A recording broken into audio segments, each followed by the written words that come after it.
नमो नमः। मैं हूं आपका ज्योतिष मित्र अनुराग और आप देख रहे हैं आपका अपना YouTube चैनल बोलती रेखाएं।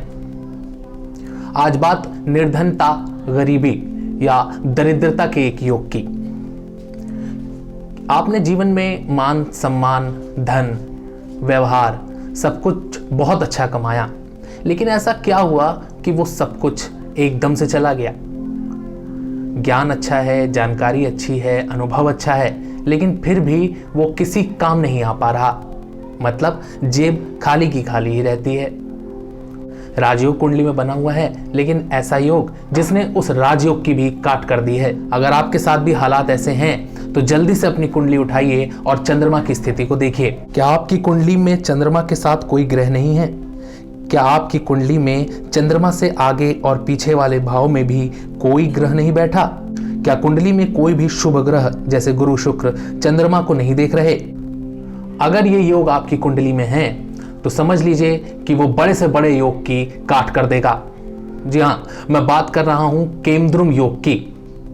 लेकिन बात अभी पूरी नहीं हुई है। ये योग भंग कैसे होता है, पहले ये जान लीजिए। चंद्रमा केंद्र स्थान यानी कि पहले, चौथे, सातवें और 10वें भाव में हो, चंद्रमा पर शुभ ग्रहों की दृष्टि पड़ती हो। जब चंद्रमा से 8वें या 6ठे भाव में शुभ ग्रह हो तब भी ये योग भंग हो जाता है। चंद्रमा 10वें भाव में उच्च का हो तो भी ये योग भंग होता है। यहां कई स्थितियां और भी देखनी होती हैं कि जिनसे ये योग भंग हो रहा हो। लेकिन अगर ये योग भंग नहीं हो रहा तो एक एक पैसे के लिए तरसना पड़ सकता है। जीवन साथी और संतान को भी बराबर की पीड़ा सहनी पड़ती है। संघर्ष तो बहुत करेंगे, लेकिन पैसा आए ऐसा बहुत मुश्किल हो पाएगा। पैसा अगर आ भी गया तो दूसरी तरफ से खर्चे के योग पहले ही बने रहेंगे। इसके कुछ और प्रभाव जान लेते हैं। माता का सुख मिलने में कमी या माता के सुख से वंचित भी रहना पड़ सकता है। मानसिक बीमारी या मानसिक पीड़ा हो सकती है। कर्क, वृश्चिक और मीन लग्न में तो केमद्रुम योग का प्रभाव और भी पीड़ादायक हो जाता है। ये तो बात हुई बीमारी की। अब बात इलाज की, यानी कि केमद्रुम योग के सटीक उपायों की। 4 सोमवार तक 4 किलो सफेद चावल सफेद नए वस्त्र में बांधकर बहते पानी में प्रवाहित करना है। यह उपाय शुक्ल पक्ष के सोमवार से ही शुरू करना है।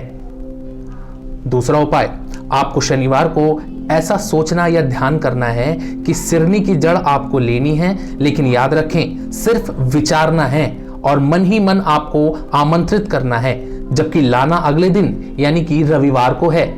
रविवार को सुबह लाकर चांदी की ताबीज में भरकर गले में पहन लेना है और ताबीज को सफेद डोरे से ही गले में पहने, काले से नहीं।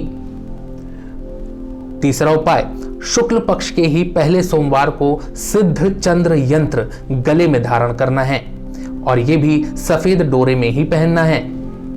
इनमें से कोई भी उपाय आप अपनी इच्छा और क्षमता के अनुसार कर सकते हैं। निश्चित तौर पर 45 दिन के अंदर आपको फर्क दिखने लगेगा और इस दुर्भाग्यशाली केमद्रुम योग से आपको राहत मिलनी शुरू हो जाएगी।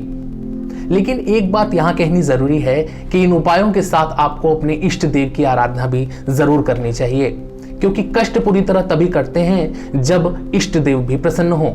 इसलिए हालात कितने भी विपरीत क्यों ना हो, अपने इष्ट देवी या देवता की आराधना करना बिल्कुल ना छोड़ें। आज के लिए इतना ही। नए वीडियो में नए विषय और नए उपायों के साथ मिलेंगे। तब तक के लिए नमो नमः।